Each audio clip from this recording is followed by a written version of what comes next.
Assalamualaikum warahmatullahi wabarakatuh. Selamat datang di channel PCU BMC Mandalika. Jadi hari ini kita akan membahas salah satu kasus yang sering ditanyakan oleh teman-teman dan pasien, keluarga pasien biasanya. Tapi pertanyaan ini agak nyeleneh dan agak lucu sedikit sih. Oke, saya bacakan ya.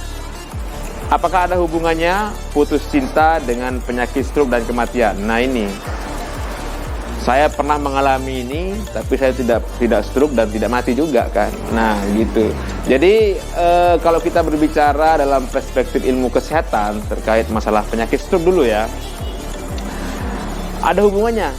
Oke, saya akan ceritakan menurut perspektif ilmu kesehatan. Jadi ketika seseorang putus cinta, maka 70% kadang-kadang pikiran mereka tidak bisa dikelola dengan baik, sehingga timbullah atau meningkatlah hormon adrenalin. Nah, ketika adrenalin ini semakin tinggi atau peningkatannya semakin tinggi, otomatis dia akan memicu glukosa. Nah, glukosa yang semakin lama menumpuk di tubuh itu akan menjadi lemak. Nah, lemak akan meningkatkan kolesterol. Jadi ketika ada kolesterol, kemudian ada plak yang menempel di pembuluh darah. Nah, plak yang terlalu lama nempel di pembuluh darah bisa membuat atau mengakibatkan penyumbatan dan pemecahan pembuluh darah sehingga terjadilah stroke. Nah, itu apa istilahnya hubungannya. Jadi ada hubungannya. Jadi bukan karena putus cinta aja, banyak hutang. Pokoknya stres, intinya 70%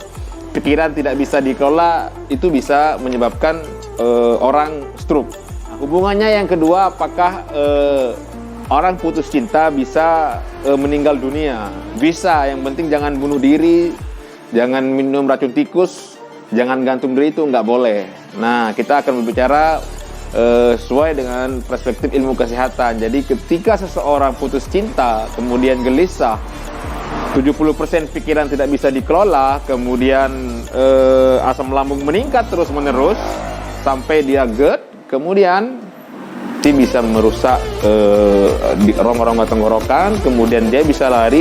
Awalnya luka kecil, tapi lama-kelamaan akan menjadi besar sehingga dia akan lari ke gigi, kemudian ke pita suara, kemudian ke sinus, kemudian bisa lari ke pernapasan bawah sampai dengan paru-paru, sehingga terjadilah sesak napas. Dan ketika sudah lari ke paru-paru untuk pernapasan, maka pasien biasanya ada sesak. Nah, sesak ini yang bikin orang meninggal.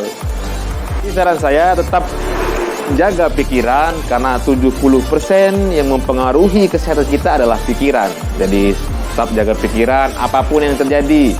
Biarpun pasangan kita pergi, biarkan, jangan peduli, karena sudah jelas-jelas mereka bukan yang terbaik buat kita. Jadi ya udah, nggak usah dipikirin. Mereka udah senang sama orang lain, ngapain kita yang susah? Sampai ada yang naik asam lambung dan segala macam, sampai stroke kan. Jadi nggak boleh seperti itu teman-teman. Jadi saran saya tetap jaga pikiran, karena 70% yang mempengaruhi kesehatan kita adalah pikiran. Jadi kalau pikiran sudah bagus, insya Allah tubuh akan sehat dan bugar. Oke? Jadi tetap jaga kesehatan. Sehat itu murah, tapi sehat itu akan menjadi mahal ketika sehat berubah menjadi sakit. Assalamualaikum warahmatullahi wabarakatuh.